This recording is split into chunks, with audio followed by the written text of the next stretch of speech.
Bueno, yo no sé si a ustedes les pasa lo mismo, pero de vez en cuando mis recuerdos se van a cuando era niño, ¿no? No sé si es cuando uno pasa a cierta edad ya que empieza a recordar. No sé si a ustedes les pasa lo mismo. Y en estos días me acordaba de algo que era muy común, al menos en la Cuba de los años 80. Nilsson, no sé, por allá por la Venezuela de los años 80 si pasaba lo mismo, ¿no? Pero algo que era común en la Cuba de los años 80. No había celulares, no había videojuegos, evidentemente. No había nada que retuvieran los muchachos dentro de la casa después de llegar de la escuela. Así, los muchachos llegaban a la escuela a las 4 y pico y no había nada que los retuviera. No había nada. Todos los muchachos de todos los barrios, de por lo menos el campo de Cuba, no sé que ni en La Habana, me imagino que igual, salían para la calle a jugar. Por eso, a partir de las 5:30, ya entonces se empezaban a oír unos gritos que eran muy peculiares.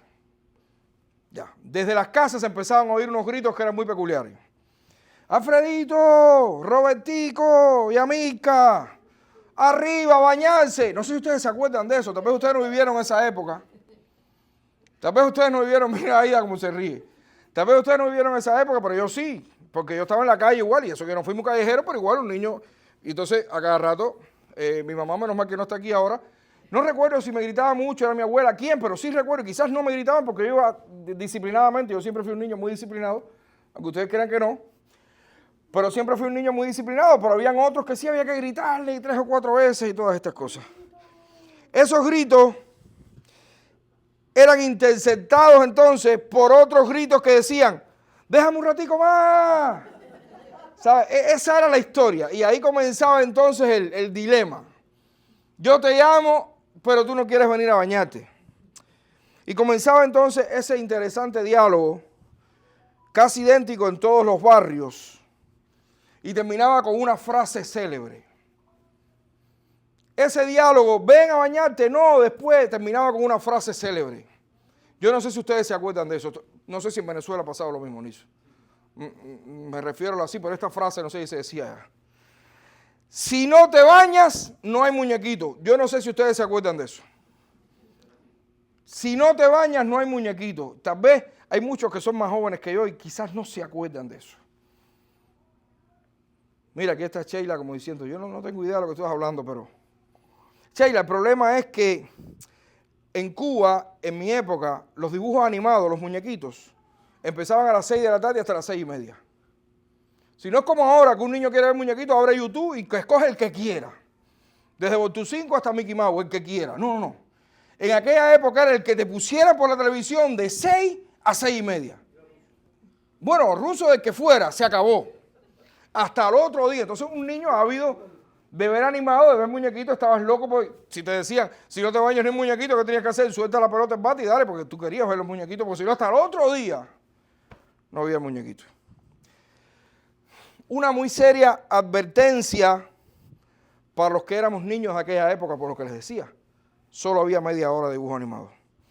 Esta genial exhortación siempre venía acompañada de una clase magistral acerca de la importancia de bañarse temprano, porque no solamente era eso. Si te bañas temprano, entonces ahí te decían todos los beneficios de bañarse temprano. Yo no sé dónde inventaban eso, pero ahí. Porque después me doy cuenta que antes de bañarse, antes de acostarse, lo mejor que hay en el mundo es bañarse de acostarse, pero en aquel momento todos los beneficios de bañarse temprano. La carta de los Hebreos, ustedes dirán, ¿qué tiene que ver esto con la carta de los Hebreos? Mucho. Porque es que la carta de los Hebreos es una gran exhortación, como nosotros hemos venido aprendiendo. La carta de los Hebreos es una gran exhortación. En un nivel, es una serie de advertencias acerca de abandonar la comunión cristiana. Esta carta de los Hebreos.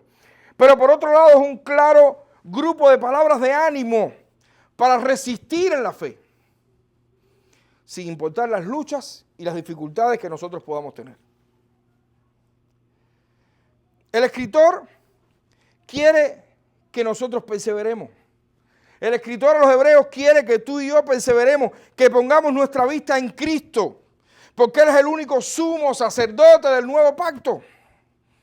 Él es la revelación suprema y el único que puede llevarnos a tener parte en su reino. Y ustedes dirán, mira, hace 3 fines de semana que estás hablando lo mismo. ¿Saben qué? El autor a los Hebreos casi el 70% de su carta está diciendo lo mismo. Y eso nos da la importancia de esto que está hablando. La importancia de saber que nosotros tenemos que persistir en fe, que tenemos que permanecer en fe.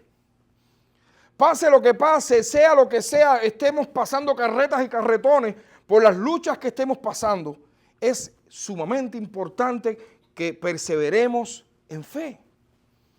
Pero no en fe en la fe, no en fe en, no, fe en el único que puede realmente llevarnos a su reino, que es nuestro Señor Jesucristo, ese gran y único sumo sacerdote. El único que puede interceder por cada uno de nosotros. El pasaje que nos ocupa hoy es parte del argumento principal de toda la carta. Las palabras que encontramos desde el capítulo 7 hasta el capítulo 10 deberían animar al más frío, al más triste y desanimado de todos los creyentes. Si no te animas con estas palabras, no sé, necesitas revisarte y necesitas como creyente arrepentirte de tus pecados y creer en el Evangelio, porque lo más probable es que no seas creyente. De manera que si tú estás frío hoy y con estas palabras no te animas y no te alientas, pues necesitas arrepentirte de tus pecados y creer en el Evangelio de Cristo. Porque no eres un creyente. Y perdona que te lo estoy diciendo de esa manera, no encuentro otra cómo decirlo. La semana pasada veíamos a Cristo, nuestro mejor sumo sacerdote, como el mediador de un mejor y nuevo pacto. Un pacto celestial y un pacto que nos traía mejores promesas. Hoy veremos otro de estos beneficios supremos. Este sumo sacerdote que tú y yo tenemos nos ha abierto la puerta para que podamos entrar a la mismísima presencia de Dios. Un beneficio pequeño, no es muy grande, ¿verdad? No es muy grande este beneficio, ¿verdad? Este sumo sacerdote nos ha abierto la puerta para que podamos entrar a la mismísima presencia de Dios. Vamos a leer 9 del 1 al 22. 9 del 1 al 22. Yo estaré leyendo y ustedes seguirán amablemente con la vista. 9 del 1 al 22 dice: Ahora bien, aún el primer pacto tenía ordenanzas de culto y un santuario terrenal, porque el tabernáculo estaba dispuesto así. En la primera parte, llamada el lugar santo, estaban el candelabro, la mesa y los panes de la proposición. Tras el segundo velo estaba la parte del tabernáculo llamada el lugar santísimo, el cual tenía un incensario de oro y el arca del pacto cubierta de oro por todas partes, en la que estaban una urna de oro que contenía el maná, la vara de Aarón que reverdeció y las tablas del pacto. Y sobre ella los querubines de gloria que cubrían el propiciatorio, de las cuales cosas no se puede hablar ahora en detalle. Y así dispuestas estas cosas, en la primera parte del tabernáculo entran los sacerdotes continuamente para cumplir los oficios del culto.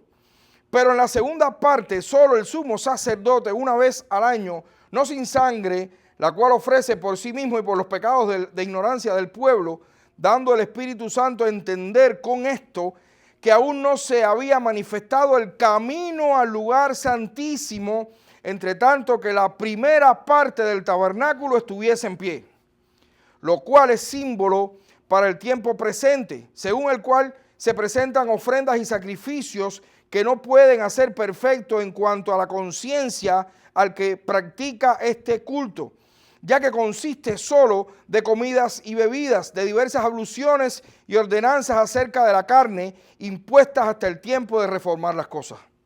Pero estando ya presente Cristo, sumo sacerdote de los bienes venideros, por el más amplio y más perfecto tabernáculo, no hecho de manos, es decir, no de esta creación, y no por sangre de machos cabríos ni de becerros, sino por su propia sangre, entró una vez para siempre en el lugar santísimo, habiendo obtenido eterna redención. Porque si la sangre de los toros y de los machos cabríos y las cenizas de la becerra rociada a los inmundos santificaban para la purificación de la carne, cuánto más la sangre de Cristo, el cual mediante el Espíritu eterno se ofreció a sí mismo sin mancha a Dios, limpiará vuestras conciencias de obras muertas para que sirváis al Dios vivo. Así que, por eso es mediador de un nuevo pacto, para que interviniendo muerte por la remisión de las transgresiones que había bajo el primer pacto, los llamados reciban la promesa de la herencia eterna. Porque donde hay testamento es necesario que intervenga muerte del testador, porque el testamento con la muerte se confirma, pues no es válido entre tanto que el testador vive.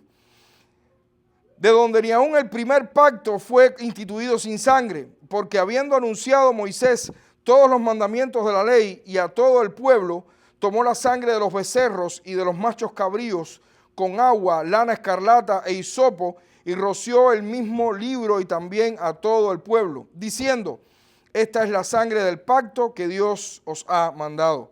Y además de esto, roció también con la sangre del tabernáculo todos los vasos del ministerio. Y casi todo es purificado según la ley con sangre, y sin derramamiento de sangre no se hace remisión. Padre, gracias por tu palabra, Señor. Gracias por todo lo que tú haces. Y gracias porque tú nos has regalado este especial tesoro para que nosotros entendamos las grandes cosas que tú quieres, Señor. Que nosotros entendamos acerca de ti y acerca de tu palabra. Gracias por el Evangelio. Gracias por estas grandes verdades. Que nosotros las podamos vivir. En el nombre de Jesús. Amén. Este sumo sacerdote de nuestras almas, Cristo Jesús, Señor nuestro, nos ha abierto la puerta para que podamos entrar a la mismísima presencia de Dios. Ahora bien, en esta primera parte del pasaje, el autor entonces nos está diciendo que el antiguo pacto limitaba las cosas. Tenía limitación, mucha limitación. ¿Por qué tenía limitación el antiguo pacto? El antiguo pacto tenía limitaciones. Recuerden y no me canso de decirlo. Esta carta estaba escrita a hebreos, gente que tenían estos rituales, los mismos rituales que tuvieron durante muchos años y aún tienen hoy el pueblo judío, el pueblo de Israel. Algunos, no todos. Los que son realmente tienen a Israel como que tienen la religión hebrea y judía todavía, la mantienen. Y esta gente estaban ahí en ese lugar. Estaban ahí, practicando todas estas cosas. Cosas que quizás para nosotros son un poco raras porque nunca las practicamos, pero son cosas que están escritas claramente en nuestro Antiguo Testamento, y el escritor de los Hebreos ahora pues las trae a colación y le dice: mira, todo esto que ustedes practicaban anteriormente pues tenía muchísimas limitaciones. Y entonces a partir de ahí comienza a describirles el tabernáculo o el templo, en este caso del Antiguo Testamento.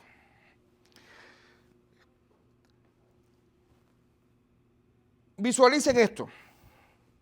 El templo o el tabernáculo del Antiguo Testamento, en el que se ofrecían sacrificios a Dios, estaba dividido en dos partes fundamentales.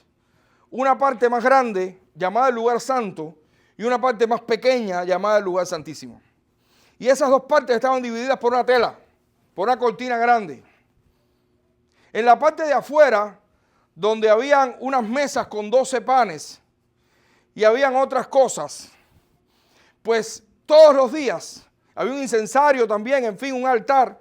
Todos los días entraban los sacerdotes que estaban destinados para eso, para ofrecer sacrificio. Afuera de esas dos partes había un altar grande y había una zona para que los sacerdotes se lavaran, como una palangana gigante, y todos los días los sacerdotes tenían rituales ahí, se lavaban las manos, mataban los sacrificios, los corderos o los becerros, es decir, carneros o vacas, toros, los mataban, rociaban la sangre, ponían y quemaban en el altar todos estos animales, la sangre la recogían y venían y la rociaban, cambiaban los panes, en fin. En esa primera parte, todos los días los sacerdotes entraban y ofrecían todas estas cosas. Pero en la segunda parte, que lo único que estaba era el arca del testimonio del pacto, que era como un baúl grande, con una tapa, sobre la cual estaban dos querubines, dos figuras angelicales con alas que se tocaban las alas así, en las puntas, frente a frente. Ahí en ese lugar, solamente podía entrar el sumo sacerdote una vez al año. No había más entrada. Eso no se podía limpiar. Ahí no podía entrar la muchacha que limpiaba para recoger un poco y quitarle el polvo arriba. No. No podía pasar nada de eso. Una vez al año el sumo sacerdote solamente podía entrar. Dentro de ese baúl, muy interesante, habían 3 cosas. Dentro de ese baúl estaban las tablas de la ley. Los 10 mandamientos estaban ahí, esculpidos en piedra. Estaba la vara de Aarón, un palo que dice que reverdeció. Era un palo que tenía Aarón, un bordón de esos palos que tú tomas para caminar, para ayudarte, para pinchar lo que sea, para tumbar un mango de esos palos, esos. Reverdecido. Salieron ramitas nuevas. Qué cosa más interesante. Y estaba el maná que Dios había dado. Interesante porque dentro de esa arca Dios tenía, si el pueblo podía ver dentro de esa arca la provisión de Dios durante su peregrinaje en el desierto, el cuidado de Dios. Podía ver la ley de Dios y podía ver también el cuidado sacerdotal en la vara de Aarón. Porque recuerden que los sacerdotes estos venían de Aarón. Pero lo interesante de toda esta primera parte de este pasaje, lo más interesante de toda esta primera parte de este pasaje, es que el autor de alguna manera nos está diciendo, mientras estuvo esa primera parte del tabernáculo, donde los sacerdotes entraban todos los días, no había manera de poderle llegar al lugar santísimo. Había un obstáculo. Los rituales diarios que esta gente practicaban limitaban la entrada al lugar santísimo. Claramente el autor de los Hebreos le está diciendo aquí, todo lo que ustedes hicieron durante muchísimos años, a donde ustedes quieren volver ahora. Recuerden que los hebreos estaban asustados, los de esa iglesia querían renegar de su fe y querían virar atrás. Y el autor de los Hebreos aquí les está diciendo, todo eso que ustedes hacían, a donde quieren regresar, es lo que los estaba limitando para ustedes poder tener entrada libre al reino de los cielos. Para ustedes poder entrar a la mismísima presencia de Dios. Porque ¿saben qué? ¿Saben qué era lo mejor? Que esa vez al año, cuando el sacerdote entraba al lugar santísimo, ahí se manifestaba la mismísima presencia de Dios. Pero pastor, ¿cómo es eso? Si usted ha dicho también en otras ocasiones que nadie podía ver a Dios. Porque el que veía a Dios moría. Por eso el sacerdote tenía que entrar con un incensario, tenía que llenar de humo todo aquello para cuando la gloria de Dios se manifestara, él no lo viera. Pero además, si ese humo estaba malo, estaba defectuoso, ese día no le dieron mucha candela y veía el sumo sacerdote la gloria de Dios, pues moría. Por eso el sumo sacerdote tenía que entrar amarrado con una soga y con campanitas debajo de en su sotana, en su vestidura. Para si el pueblo que estaba afuera dejaba de oír las campanitas, se sobreentendía que el sacerdote había fallecido, que Dios no lo había perdonado y tenían que sacarlo con la soga porque nadie podía entrar a recogerlo tampoco. Este tabernáculo, este lugar santísimo, representaba el lugar donde Dios se manifestaría.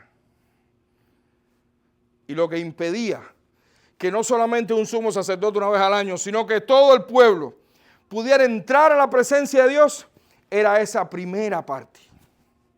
Todo ese sistema ritual diario que ellos tenían. Qué cosa más hermosa nos está diciendo aquí en esta parte el autor de los Hebreos. El autor de los Hebreos nos está diciendo, esto tenía que acabar. Porque nadie podía ser libre de su conciencia con esto. Nadie podía tener la conciencia limpia con estos rituales. Porque esos rituales lo que duraban era nada.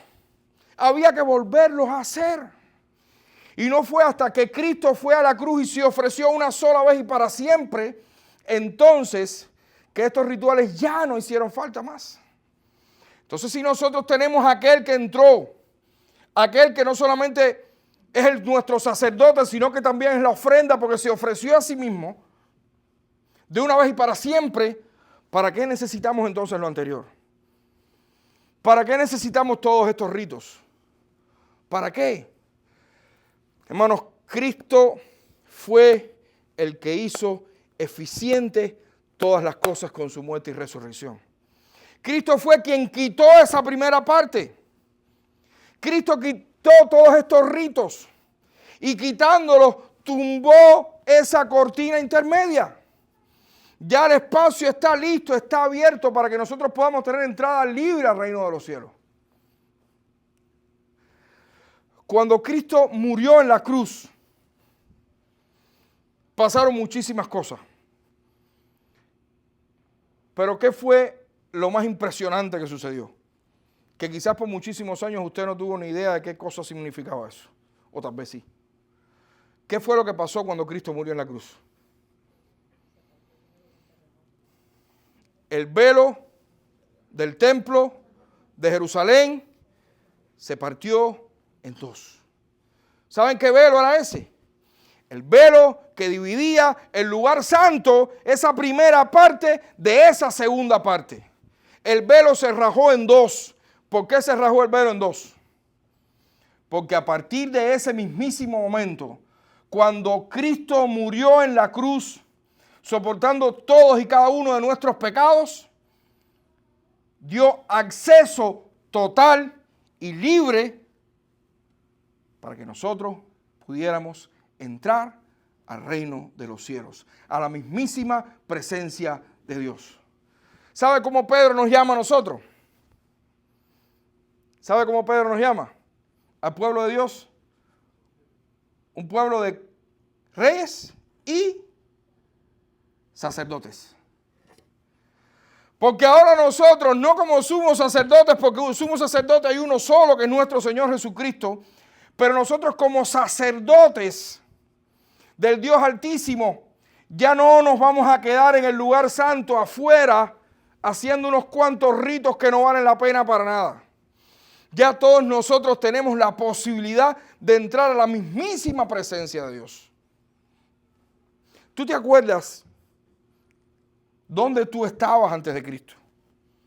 ¿Te acuerdas en qué estabas enredado? ¿Qué ritos hacías antes de Cristo? ¿Qué ritos hacías? ¿A qué santo le dabas tus plegarias? No, yo era ateo, yo era comunista. Igual, también te rendías ante Fidel Castro, que lo tenías como ídolo. Todos nosotros antes de Cristo idolatrábamos algo y con nuestra vida rendíamos rituales a algo. ¿Te acuerdas cuáles eran tus ritos? Pues todos esos ritos eran inútiles, ineficientes. Ninguno nunca podía haberte llevado a la mismísima presencia de Dios. Ni ahora ni nunca. ¿Qué tuviste que hacer? Tuviste que rendirte a los pies de Cristo. Cuando Él te llamó, por tu nombre,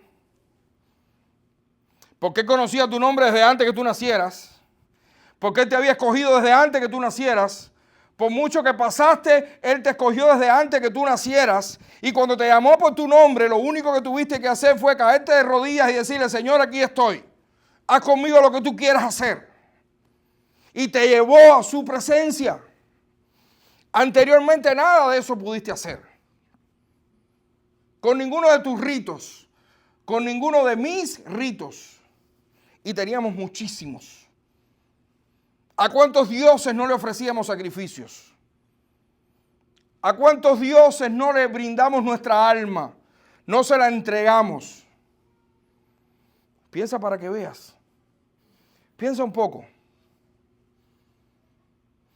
Piensa un poco para cuando llegue el problema serio, si no lo tienes, si no estás ya en medio de él y pienses volver atrás, pienses renegar de tu fe, te acuerdes entonces de estas cosas. Hoy yo tengo al que derribó todos los ritos posibles. Hoy yo tengo a aquel que con su muerte abrió la puerta y me permitió entrar a la mismísima presencia de Dios. Y estoy pensando en regresar a ofrecerle yo sacrificios a mis ídolos. Pensemos en esto hoy. Pero pensemos esto todos los días. Todos los días, cada vez que tú ores de rodillas, dile: Señor, recuérdame siempre de dónde me sacaste. Recuérdame siempre a qué ídolos yo le ofrecía y gasté mi vida y perdí mi vida delante de ellos.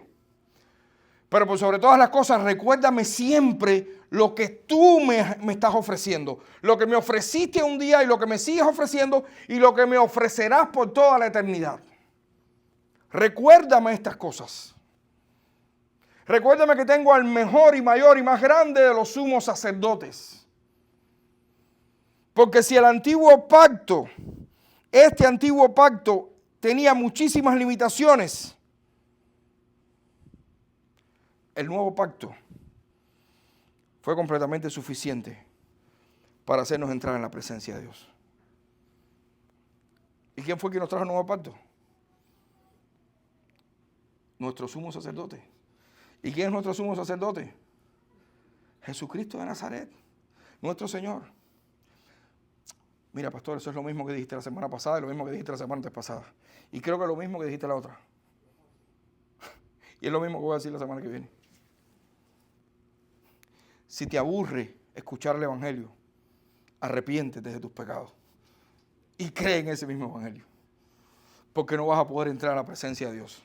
Porque lo único que te hace entrar a la presencia de Dios precisamente es creer en ese Evangelio.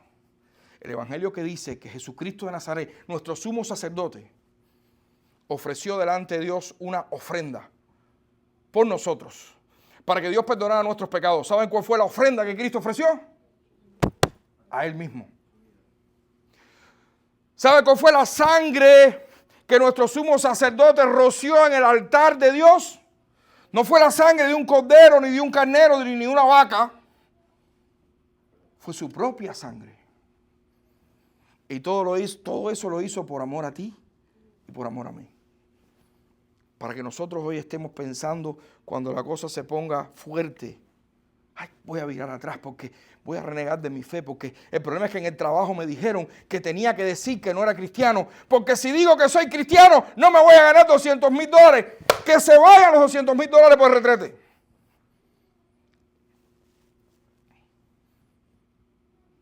Por donde sea que se vayan. Es que no puedo decir que soy cristiano, pastor. El problema es que estoy en un lugar ahora, en mi barrio. Es que tengo tantas ofertas, tengo tantas cosas tan buenas, pero todas estas ofertas, estoy haciendo lo que me gusta, pero lo único que tengo un obstáculo, me está separando un poco de mi iglesia, me está separando un poco de mi comunión, me está separando un poco de Dios, pero es una oferta tan buena que tengo. ¡Oye! ¿No te das cuenta que estás regresando a tus ídolos? ¿No te das cuenta que estás renegando tu fe? Porque hay muchas maneras de renegar la fe. No solamente decir yo no creo en Jesucristo, como dijo Pedro. ¿Recuerdan Pedro? Allá, en el patio del sumo sacerdote, ¿no? Tú también estabas con ellos. Oh, no, hijo, no. Que Dios me libre. Voy a estar yo con esa gente. No solamente es así, hermano. Podemos hacer muchas cosas en nuestra vida cristiana hoy. Y con ellas es como si estuviéramos renegando nuestra fe. Ojo con estas cosas. Ojo con esto, es muy importante que nosotros nos demos cuenta de todo esto. Es muy importante que recordemos estas cosas. Es muy importante que nos demos cuenta que sin este gran sumo sacerdote, ni tú ni yo hubiéramos tenido la posibilidad de entrar al reino de los cielos, de entrar a la presencia de Dios y de servir al Dios vivo, como dice el escritor. Y me gustaría hacer una parte aquí. Solamente podemos servir al Dios vivo si entramos en su presencia, si estamos en su presencia. Y yo quiero creer que todos ustedes, estoy convencido, que todos ustedes entraron en la presencia de Dios, porque todos ustedes un día se arrepintieron de sus pecados y creyeron en el Señor Jesucristo. Si estás en la presencia de Dios, estás listo para servir al Dios vivo. ¿Cuántos estamos listos para servir al Dios vivo? ¿Sabes? Servir a Dios vivo es mucho más que... Ahí sí la cosa se pone un poco más fea. O más bonita, como quieras decirlo. Servir a Dios vivo es mucho más que venir todos los domingos a la iglesia. Servir a Dios vivo es mucho más que ir el miércoles o jueves o los viernes a reunirnos a los grupos de comunidad. Servir a Dios vivo es vivir tu vida para Él y para su gloria. Servir al Dios vivo es que tú transpires el Evangelio de Cristo. Servir al Dios vivo es que todo el que te pase por al lado respire a Cristo. Servir al Dios vivo es que donde quiera que tú vayas dejes una marca. Y no cualquier marca, sino la marca de Cristo, como una estampa, como un sello, por donde quiera que pases. Aunque eso te cueste la vida. Y yo creo que eso también nos lo quiere decir el escritor de los Hebreos acá en esta parte. Solamente en su presencia es que podemos servir a Dios vivo. Y servir a Dios vivo es pasar por todo lo que ustedes están pasando. Servir a Dios vivo es estar ahí, al borde de la muerte. Por ser cristiano, escuche bien, no por otra cosa. Si te cogen preso y te acusan de pena de muerte porque mataste a una gente, no estás sufriendo como cristiano, estás sufriendo por delincuente. Sufrir por el Dios vivo es que por ser un creyente, por predicar su palabra, entonces tú sufras consecuencias. Hermano, qué bueno que nosotros podamos entender todas estas cosas. Qué bueno que cada uno de nosotros pueda entender los beneficios de tener a Cristo como ese sumo sacerdote. Qué bueno que podamos entender que el mayor beneficio, uno de los mayores beneficios es precisamente este, que es que Cristo nos abrió la puerta para que todos nosotros podamos entrar a la mismísima presencia de Dios. Ya no necesitamos un intermediario humano, no necesitamos a nadie que nos ayude, no necesitamos rituales, no necesitamos nuestros ídolos, no necesitamos nuestra fuerza. La puerta está abierta y no solo para nosotros. La puerta está abierta para todos aquellos que quieran entrar a la presencia de Dios. ¿Cómo entramos? Ya lo hemos dicho. Arrepiéntete de tus pecados y cree en la muerte, sepultura y resurrección de nuestro Señor Jesucristo. Para que puedas entrar a la presencia de Dios. Él fue el sacerdote que ofreció la ofrenda y a la misma vez fue la ofrenda propia. La única manera de poder entrar a la presencia de Dios, como estamos nosotros en la mismísima presencia de Dios, es creyendo en Cristo como tu único y suficiente Salvador. No hay otra vía. No hay otra vía. No hay otra manera. Amados hermanos, qué bueno que nosotros podamos ser agradecidos a Dios por esto. Vivir todos los días de nuestra vida de rodillas, agradeciendo a Dios por esto. Qué bueno que cada uno de nosotros pueda hoy, cuando lleguemos a la casa, tirarse de rodillas y decir: Señor, yo quiero servirte. Estoy en tu presencia y te quiero servir. Dime cómo lo puedo hacer. ¿Cómo lo puedo hacer, Señor? Ayúdame, muéstrame cómo te puedo servir. Muéstrame cómo puedo hacer, cómo mejor hacer. Enséñame, envíame un hermano, algo que nosotros podamos entender cómo te podemos servir. Por acá, y no es que las esté poniendo de ejemplo, pero es un buen ejemplo. Aida y Ivonne, ellas entendieron que lo que mejor podían hacer, o una de las mejores cosas que podían hacer, era reunirse en la casa de una de ellas para orar por cada uno de nosotros. No se pongan orgullosas, pero qué feliz yo estuve un día cuando una de las dos, y no voy a decir cuál, pero fue una de las dos, me llamó y me dijo: estoy orando por usted, pastor, y quiero orar ahora mismo por usted. Eso nunca lo habían hecho conmigo. ¡Qué bendición! Esa sencillez, esa cosa que aparentemente pudiera ser nada, pudiera ser, bueno, es que, ¿qué cosa es orar por otra persona? Pues es lo que Dios quizás te está llamando a hacer ahora. Pero hay muchas otras cosas que hacer. Ustedes saben que nosotros somos una iglesia muy simple. Somos una iglesia muy sencilla, muy sencilla. Pues simple, eso suena medio feo. Somos una iglesia sencilla, no tenemos tantos ministerios y tantas cosas. Bueno, y si no hay tantos ministerios, entonces en esta iglesia, ¿y cómo sirvo? ¿Cómo sirves? Hay un mundo que está de afuera, la mies está altísima y está esperando por obreros que vayan a cegar. ¿Cuántas cosas no se pueden hacer? Hay mucho evangelio que predicar. Hay mucho que servir a nuestro Señor. Tenemos la comisión que nosotros tenemos no es a limpiar la iglesia, aunque si mañana tenemos un edificio hay que limpiarlo también. Y también es servir al Señor limpiándolo. Pero la comisión grande que tenemos es ir y predicar el evangelio, hacer discípulos. ¿Cuántos discípulos tú y yo hemos intentado hacer? Sabemos que esto no es hacer panqué, ni panetera, ni cake. No es, mira Betty, aquí tienes un saco de azúcar, 2 sacos de harina, tienes 10 cartones de huevo, arriba con eso puedes hacer 40 cake. No. No, hermano, aquí tienes, en un año tienes que tener 4 convertidos. No, nosotros no estamos haciendo churros. Y sabemos que la salvación, ¿de dónde viene? La salvación es del Señor. Pero a nosotros nos toca predicar el evangelio.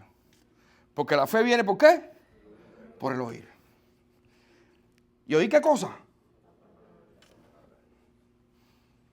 El Señor quiso que la gente se salvara por la locura de la predicación. Y no cualquier predicación, la predicación del evangelio.